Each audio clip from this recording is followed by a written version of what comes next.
Support for 100 Watts and a Wire is brought to you by 100wattsandawire.com. To subscribe to the show, simply click the RSS feed or subscribe wherever you get your podcast. When you visit, apply for your free 100 Watts ID and learn how you can become a sustaining member. Click the donate page and pick the option that works best for you. We've got a traveling toolkit, 100 Watts and a Wire gear, and activity days with prizes. That's 100wattsandawire.com. And ICOM. Get out and get active with ICOM's new IC705 and its optional multifunction backpack.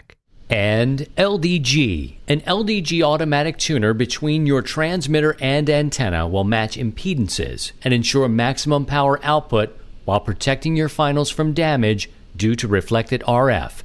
To learn more, visit ldgelectronics.com. And now, from Grid Square Echo Mike 48, this is 100 Watts and a Wire. Hey, there you go. Works better when you turn it on. It's like the microphone's on, but where's the video? Hey, everybody. Good day, too. I told you a lot of these shows may have me wearing this jacket here. It's cold. It's in the 40s to me, and it felt like yesterday for the first time this year. I don't know if I've just been burning the candle at both ends too much or what it is, but I felt that chill of the cold, like it's the first real day. The leaves have been flying for a couple weeks. It's been raining, but lordy, I hope you guys are good where you are. We're feeling the chill. It's not cold. Can't say it's super duper cold at all. It's just, settling into it all. I hope you guys are doing all right. My name is Christian. My call sign is Kilo Zero, Sierra Tango Hotel. And I'm coming to you just north of the city of St. Louis. You're welcome to drop your comments. Today we talked about, we're going to talk about some Coax today, which is always, it's one of those things, is SWR the boogeyman? I don't know. We definitely spend a lot of time. We fret about it. We get it, in our systems that we're freaking out a little bit on Coax sometimes. So we're going to talk about some of that with somebody who really knows, and we'll talk about it with Steve. And speaking of Steve, I'm gonna try a new trick here, and let's see if we can get Steve in here. Let's bring Steve in. Bang. There he is. Bang.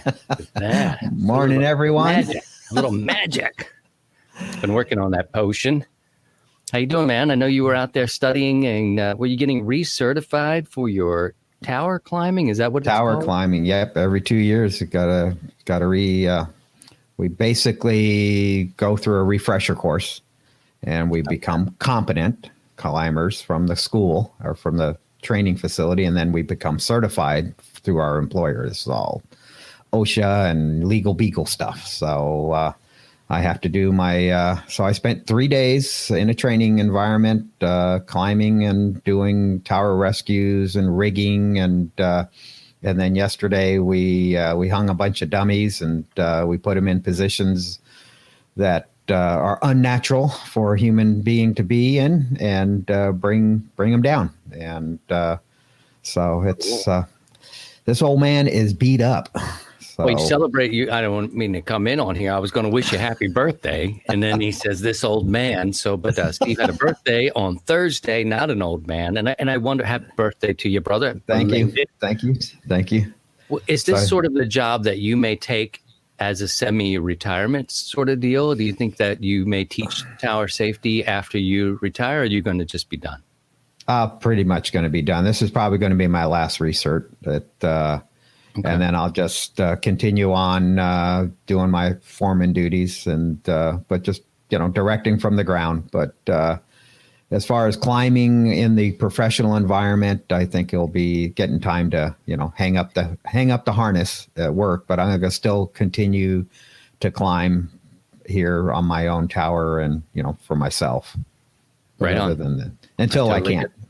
And you've earned it. You've earned the opportunity to say, you know what, I'm kind of cool with that. I'm just going to play on my own tower. And anybody who knows Steve knows that's what he does for a living, professionally, and he's ultra super safe and just went through that program.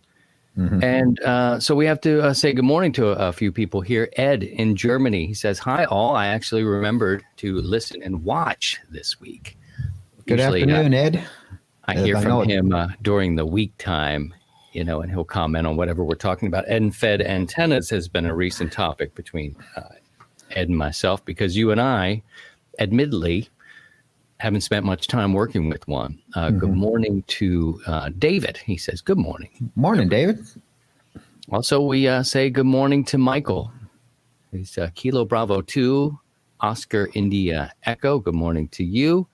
We have a Facebook user there. Just says good morning. Good morning to everybody who may be joining us in. There's Don. Don, Whiskey 1, Foxtrot Yankee Golf. Good morning to you, Don. He's a Parks on the Air guy. I think he's probably a soda guy too, but needless to say, Portable is working for him. And speaking of Portable, big success with the 100 watts and wire Fallout, and we gave away the prize.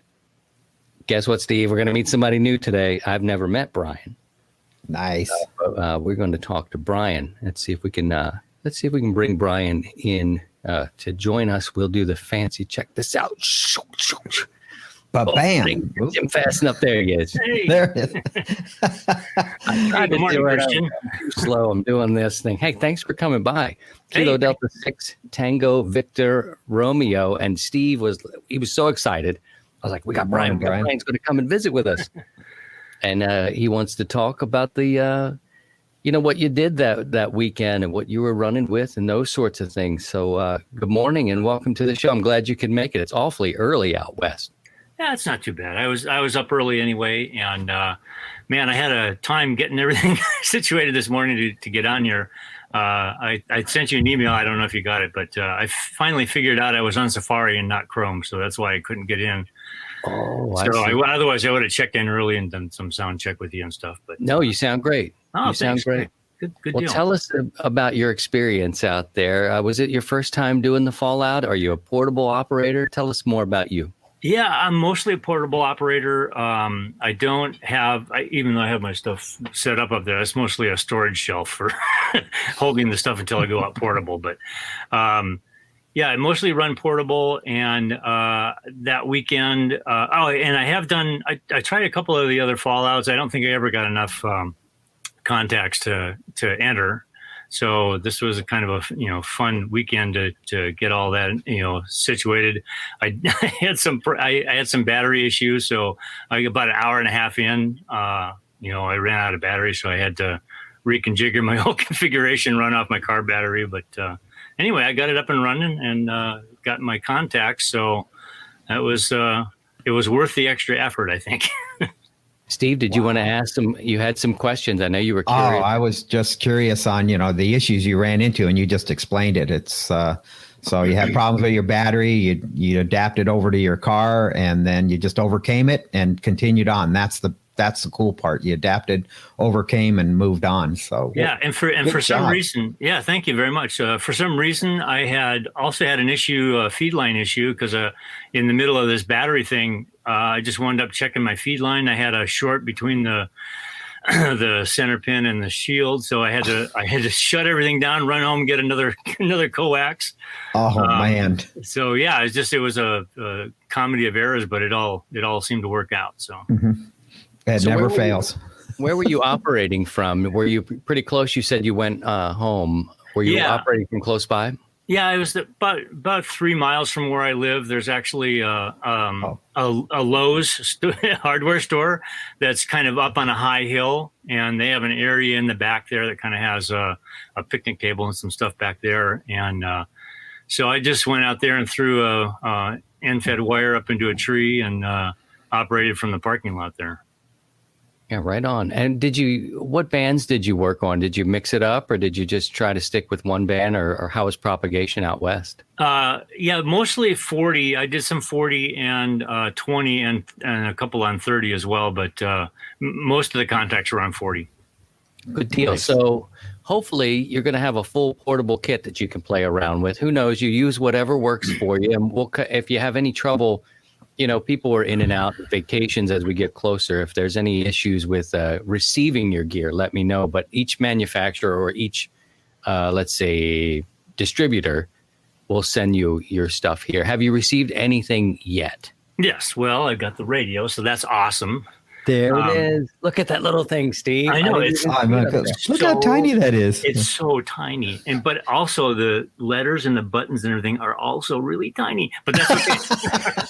But the features on this thing are amazing. I've been doing a lot of YouTube reviews on it. I watched a bunch of Julian stuff. OH8 STN, and he's got a lot of great stuff on the G90. And been watching the one guy was giving such a great review on the tuner. I'm really excited about that. He says you can just about tune up a coat hanger on that thing. So wow, nice. Yeah. So it's yeah. Go ahead. So I just don't know too much about the workings of tuners. I know what they do and how they work and what they are used for, but I probably saw that same video, and there's a lot of people that were on that radio way before I even knew it was a thing. And so there's so many great resources out there to learn about it. And I did too. And I've talked about it here on the show with rolling the pins. There's a good video. Man, I'm spacing on dude's name right now. But he taught me how to roll the pins, because the power cable to me it's a little flimsy for my liking. I'd like a little thicker of a wire. Smoking Ape. Do a search for him. I did watch that one as well. Yeah. And I ordered the products that it used, just some inexpensive things off of Amazon, and rolled those pins like Steve taught me how to say it, and made a beefier cable for that, because I just felt it was so thin. I don't know. Maybe it's a mental thing for me, but I used that radio and worked the East Coast with success. And I thought, wow, 20 watts. And I'm the kind of guy who likes all 100 watts. Like, I'm trying to get everything out of that radio. I'm like, 20 watts to me, I'm like, I don't know. But I know, I'm the same way. I feel a little weird about using such low power, but I think if you have a good radio like that and you can tune it in, it makes a difference to be able to go on the lower wattage. And I'm not experienced enough. I'm on HF for, I don't know, since 2012 or whatever it's been now. It's enough. I love HF, but Steve's always good for me as a good gauge. Steve, talk about the difference between 20 watts and what can happen in propagation and things like that. Oh, with good propagation, you don't need, 20 watts is more than enough. And if someone on the receiving end that you're talking to has a low noise floor, you can still work them. And I was just doing some quick mental math. So 20 watts to 100 watts. So 3 dBs, 80 watts. So 6 dB. So basically, in a nutshell, you're down 1 S unit from the receiving end, from 20 watts to 100 watt radio. So if I'm running a 100 watt radio and we have bidirectional perfect propagation, and you're receiving me at S6, I'll probably receive you at S5 if you're running 20 watts. I mean, wow. just roughly. And so it doesn't take much. I've worked a number of guys, 5 watts, 3 watts, and propagation is our biggest, factor, and it's great. Congratulations on the radio. I've worked a number of these Zygus on the air, and they just sound great. I was really impressed with the audio, and I was like, wow, this is pretty amazing for a little radio like it is, and you're going to have a lot of fun with it. And the tuner, the wide range tuner, that's the big thing. So most tuners, Christian, like our 7300 and the Yaesus, and most of the 100 watt radios, their range is about 3 to 1. So if the SWR is 3 to 1, it will bring it in. But a wide range tuner like the Zygu has can take it, say, like a antenna that's presenting 5-6 to 1. It will make that match, and then the radio will be happy. So that's the nice thing, having that wide range tuner, especially in portable operations, because you got that end-fed wire, or it could be compromised or something. You could be hitting a branch, or you got the short in your coax, and that darn thing will probably load into that and be happy with it, but you won't get anything, radiating. But it's great to have a wide range tuner, so to speak. Yeah, and Ed in Germany, he says 20 watts is QRO. That's right. Yep. QRO to the people. It is. It is for those brothers and sisters up there on the summits. And he's one of them in Germany who likes to get out there and do the summits on the air. We'll have to have Ed on the show since I know he's up and around. Brian, what else do you have there before we let you go? What's back there on your storage rack there? Is that I see a green familiar box. Is that Heath Yep. Yeah, that's old Heath kit, SB200. And I really haven't integrated that into my system yet, but I actually inherited some of this stuff from a local ham that lived around the corner from me that unfortunately became a silent key.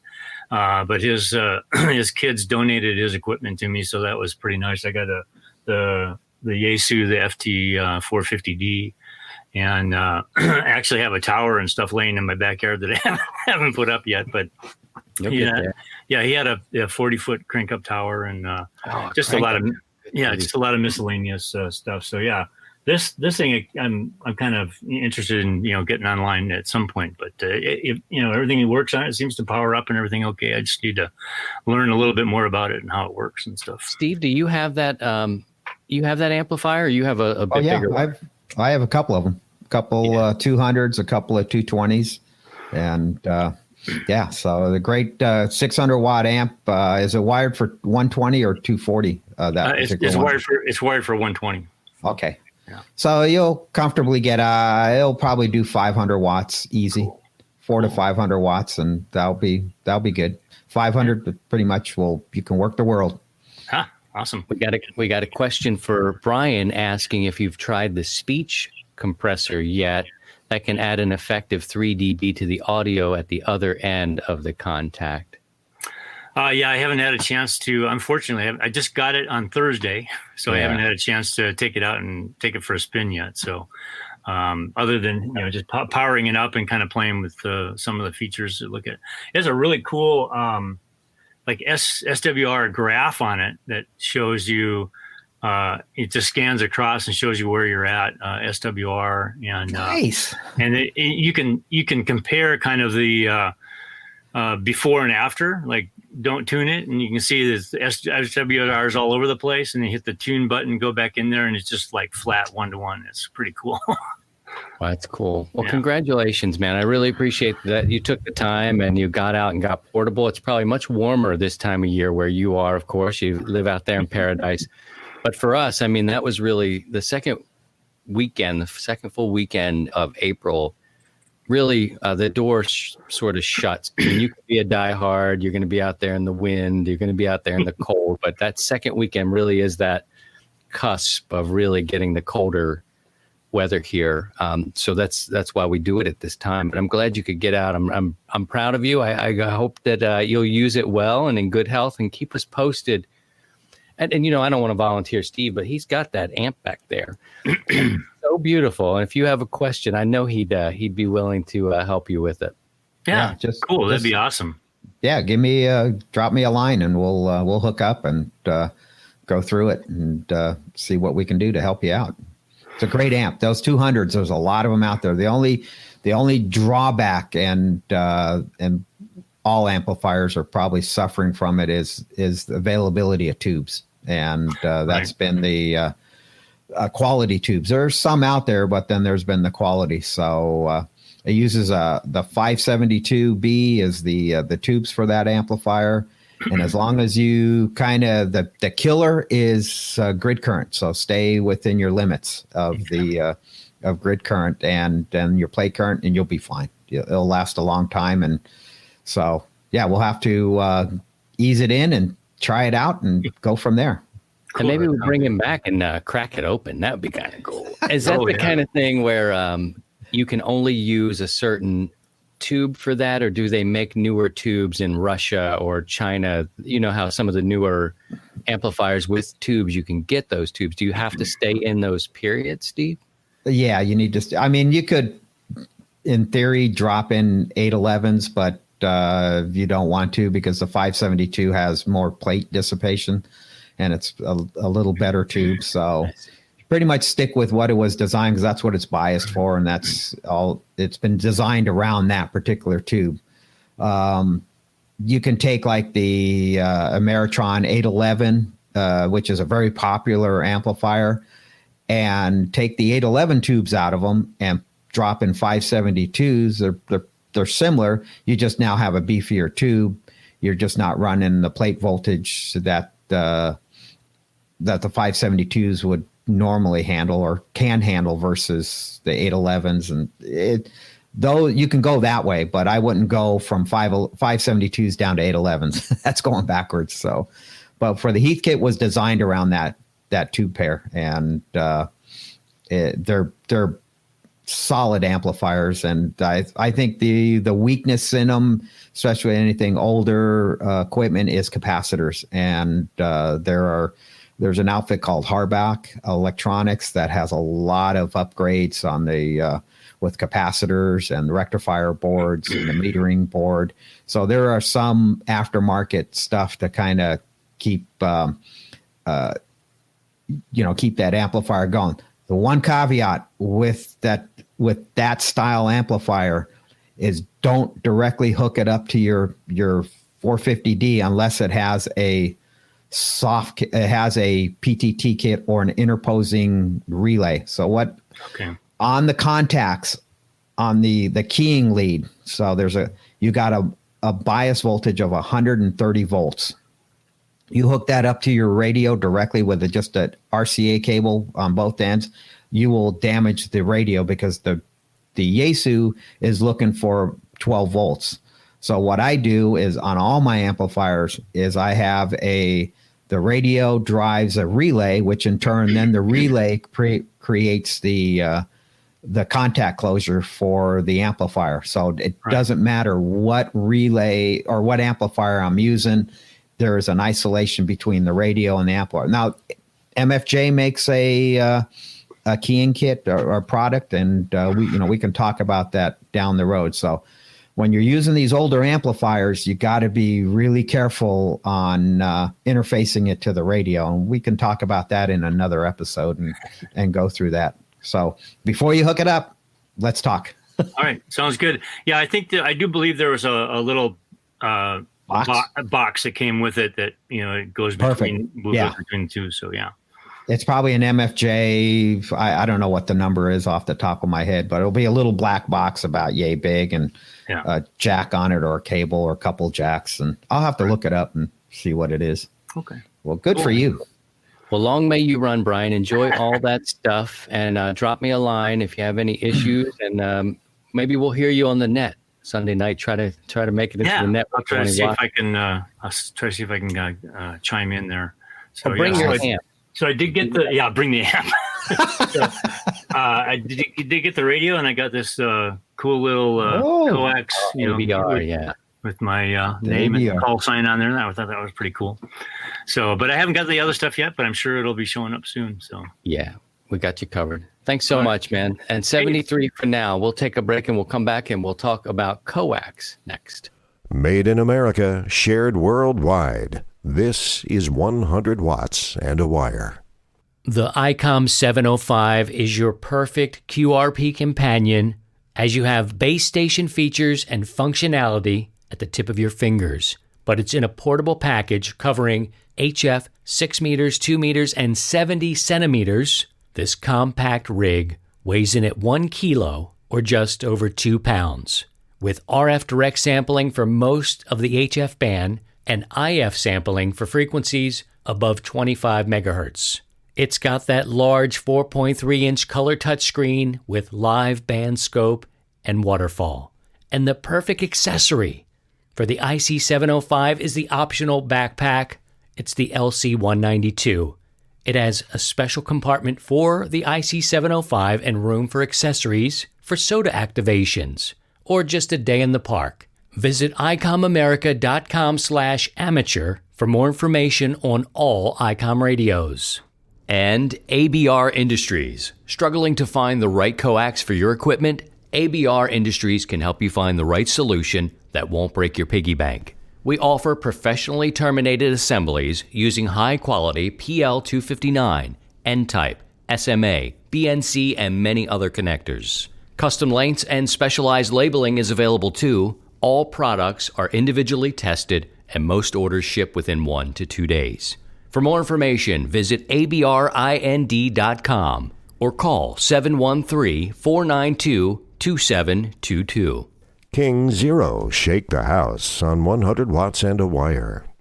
Yes, sir. It's time to talk about it, Steve. It's time. It gets colder outside, and I sent Steve a photograph today. Well, actually, it was a couple days ago. There's a series of photographs. I send him way too many text messages, I think. But anyway, I sent one that didn't have my connectors going into it. It's the thumbnail image of this particular show is my switcher outside. And I sent him one that didn't have the things taped up. I had been doing some work, and then I thought, he's going to wring my neck if I don't. And then later on, I taped them up, and I sent them a different picture, the one that we used for the thumbnail, because I didn't want to put it out there like that. It was so dirty. Everything looked so dirty. And I'm like, it's windy and wet. So this is a good time for us. You've been chomping at the bit here to talk about some of the things we should be thinking about now that winter's coming along. And so the stage is yours. You know, I'll have plenty of questions, but if you have questions about different coax, we will not be able to handle everything there is to know about velocity factor and all these things in one show. But we can handle some of the basics and some of the understanding of coax that may be confusing to you. I know I get confused a lot, and I'm lucky and fortunate to have somebody in a community that we can kind of lean on each other in that capacity. But if you have a question and you want to drop it in the chat, you can always, if you're listening to this after the show, you can always drop us a line and we'll try to address it here on the show. Remember to subscribe on YouTube. You can find us on Facebook. Ring the bell on the YouTube, and you'll be notified when we go live and all those good things. But Steve, what are some of the things that we should be fundamentally thinking about right now if you have an antenna that is fed by coax outside? Well, fundamental is age is probably your biggest factor on the coax. So, the way I look at our stations, it's a system. And we have 3 subsystems. We have the radio, the antenna, and then the coax. And the coax, which gets the least amount of attention, it's not sexy. We talk about sexy radios. Ooh, look at that new 7300, or look at that 7610. Ooh, look at that antenna. Can you say it slower again, Steve? Say it again. 7300 or the 7610. Ooh, but you're right. This radio. Is sort of like a connection that we sort of go, okay, it's plugged in. Let's go. We take it for granted. We all do. And it's just one of those things we just don't. When you get on the air, whether we're on 2 meters or on HF, I mean, all our stations are the same. We have a radio, we have coax, we have an antenna. But what do we talk about? We talk about the radio and the antenna. We never address the coax, and that's probably one of the most important pieces in our system. And then it's like, well, how many pieces of coax? I mean, I got just a sample of different coaxes here. They come in all shapes and sizes, and you're just like, oh, what the heck? What do we use? And so coax is basically, it's just, and for people listening to the podcast, just audio, I just got a piece of coax here. And so we have the outer jacket here, which is in this case, a PVC type coating, and they all come in different styles. Like in this case, this is a Teflon. And then you have a dielectric in the middle. So this one happens to be a solid core dielectric, and we can get into the weeds as far as what kind of material it is. It's some fancy name. So it's basically solid core or it's some kind of foam. And then we have a center conductor, and it could either be a solid piece of wire, or it could be stranded like this one happens to be. So just basically coax is made up. All coaxes are made up that way. What it comes down to is like, what do we use? And so for us in the hobbyist world, we're going to use basically 3 types for the most part. In most cases, we're going to use RG8 213, which is basically the same as RG8. RG213 is a mil-spec version of RG8. Typical, not in all cases, RG8 is going to be kind of a foam filled, or it could be solid core dielectric, and it's going to have a certain percentage of braid. RG213 will always be solid core dielectric, and it's going to be it's going to be stranded wire, and it's going to have about 97% braid, and that's the covering of the braid that goes over the dielectric. So one of the things we got to figure out is that, hey, which one are we going to use? And so let me do a little moving around here, and oops, I covered up one other area here. I need to bring up my other screen here, and so here we are. So this is ABR's webpage, and great manufacturer of coax. And so you want to find out information about coax, and I recommend, and I'm doing it right now myself, it's about every 5-6 years in a fixed station like my station here, is go out and replace your coax. It sits out in the weather. It gets it gets abused no matter what. If it's direct buried, it's going to get the bugs. It's going to get the gophers. It's going to get abused, and it's going to deteriorate.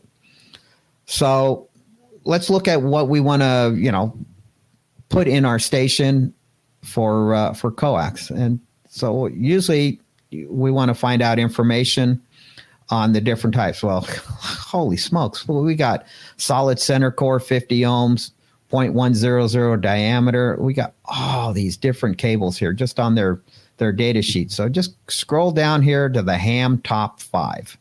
And let's just stick with what we're going to use. And this page comes up, and hopefully it didn't.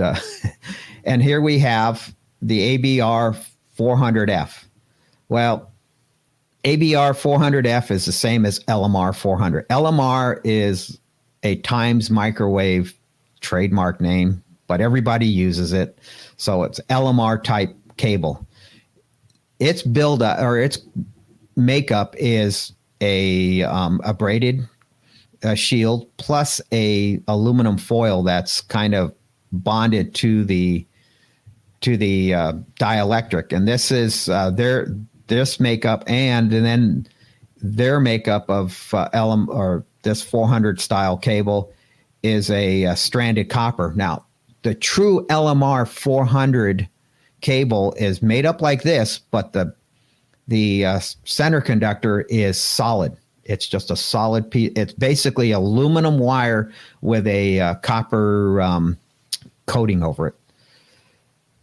So in this case, this is a ABR manufactures with a stranded cable, so it becomes more flexible. So this is the applications you have to think about when you're putting in cable. So if I want to use LMR 400, and we're just going to use that as a generic name, LMR 400, do I use the solid conductor or the stranded? Well, if it's going to be flexing, like in the case you're having it tied into a beam, and it's going to go around, it might not be the best cable for that application, because over time that center conductor can break because it's being flexed.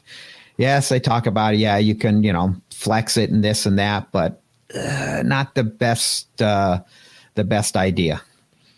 So then let's move on to ABR 213. Basically, it's RG 213 cable. So 7-strand copper, solid PE is for the dielectric, and then 97% covering as far as the shield, the jacketed, non-contaminating PVC. Pretty much they're all here with the exception of the ABR 316, which is a solid silver coated wire. It's going to have the dielectric is basically going to be Teflon, and it's going to be silver strand covering, and then a Teflon outer jacket. This pretty expensive cable here, but it's great for short runs. But when we get down in here, we're going to start seeing the loss tables. And this is where I think the biggest factor that we need to pay attention to, and is going into the loss and what kind of cable. Let's see, the 240 here, this ABR 240, think of it as RG8X. So the mini 8 RG8 cable. So, it's stranded, foam filled. It's 100% foil, 95% copper. So pretty much whoever you get your cables from is going to be pretty similar to this. So now you come down to the losses, and this is where we need to talk about is what is your application, how you're going to do it. So let's talk about mine. My runs are about 200 feet from my shack up to the top of the tower. My tower is 100 feet away from the building, and then another 80 feet, and then I have drip loops, and I have my entrance box, which is outside the shack, where cable runs into there and then comes into the building here. So roughly 200 feet of cable. So let's start off with RG 213, which is basically 8.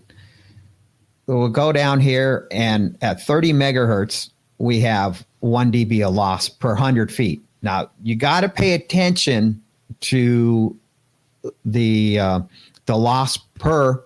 Is it in 100 feet? Or some manufacturers, especially if they're from European or overseas, they might reference their losses in 100 meters. And so 100 meters is going to be 330 feet approximately. So you're going to see 3 times. So if this was, in this particular case, RG213, if this was 100 meters, we would see a loss of 3 dB, and you're like freaking out. It's like, holy smokes. And if we remember, 3 dB is half power. But in this case, this is 100 feet. So that's 1 dB at 30 megahertz. Well, where's 30 megahertz? 10 meters. So and for 1 dB loss from 100 watts, you're going to lose about 20 watts. It's 70. So you put 100 watts into the cable. At the end, you're going to have 79 for 1 dB. So approximately 21 watts of loss for 1 dB that gets converted into heat, because a loss is going to change from energy into another form of energy, in this case heat, and that gets absorbed in the cable, and then is all you have is 80 watts essentially at your antenna, even though you're running 100 watts. But if we use RG8X, our loss goes up to 1.6 dB. So we're going to have more loss. So that extra 0.6 dB probably will give us, say, another 10 watts of loss. So now we're down to 70 watts. It's like, oh.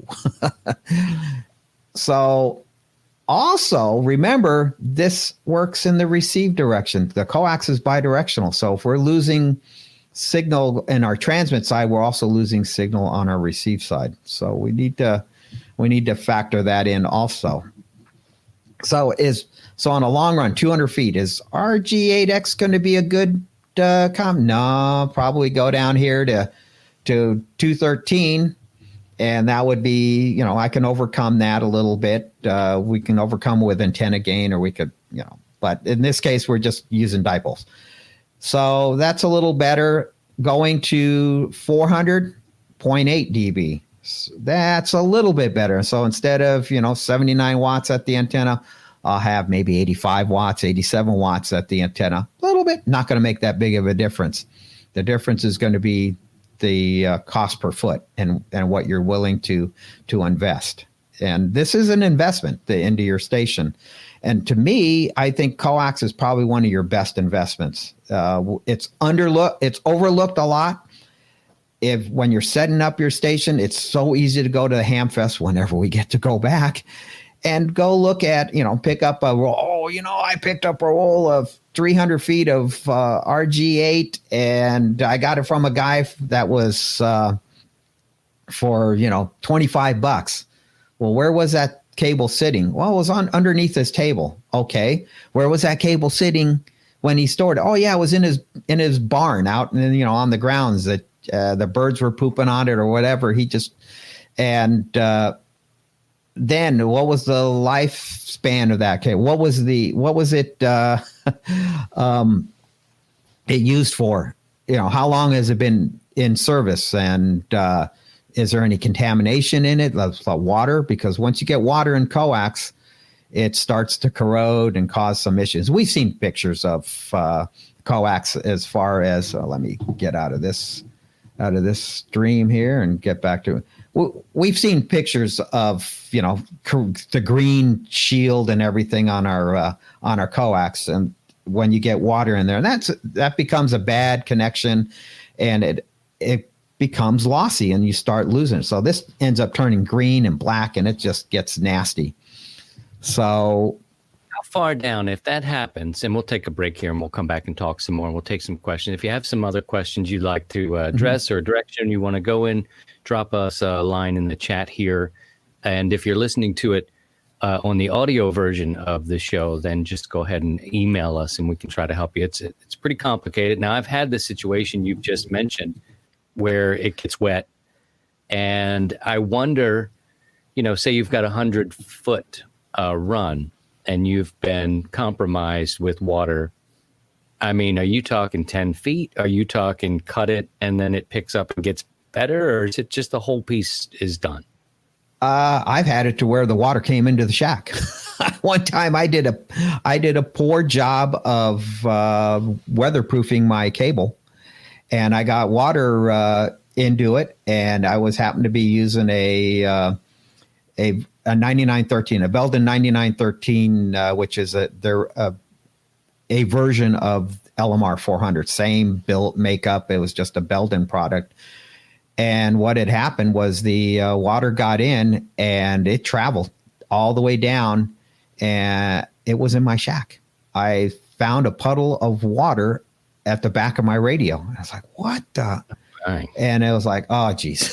So it can migrate the whole length. This was at my last QTH where it was on a second floor, and the way it just it was not a pretty sight. Once compromised, I mean, and you think about it, look, 100 feet, that could be $100. So if you have been compromised and you didn't tape well or something got in there, once in, is it just a risk forevermore, or should you replace that whole bit? Should you go down 20 feet, check again? Because for me, I'm cutting off a foot at a time. I've done this. I've seen that braid look discolored. I've had conversations with you about, center conductors looking kind of shady and what to do. And you're now cutting off $1 a foot or whatever it may be. What do you suggest when you notice that? What to do? Ideally, you replace the whole run. And it's like going, oh, Steve, you're killing me. Yes, I just spent $100 in this 100-foot run. $40 for a 100-foot run, and the coax, it had the connectors put on and all this other stuff. Yeah, it's once compromised, you could have that. You never know. And in reality, this particular system I have up going right now, it's been in service 5-6 years. I'm replacing all of my runs. I've already got my 40 run done. The 875 is done. Next weekend, I'm doing the 2015 and 10 meter run is going to be replaced. It's time to replace it over. And it's fine as far as I can tell. I don't have any issues, but it's cheap insurance. I mean, we spend a lot of money on our. I know. Hold that thought. We're going to come back and talk about the importance of Coax and pick it up here. We're going to take a quick break, flip the record over for our friends listening in the car and cutting their grass and traveling for the audio side. Let us flip the record and we'll be right back. To join the 100 Watts in a Wire community, visit 100wattsinawire.com.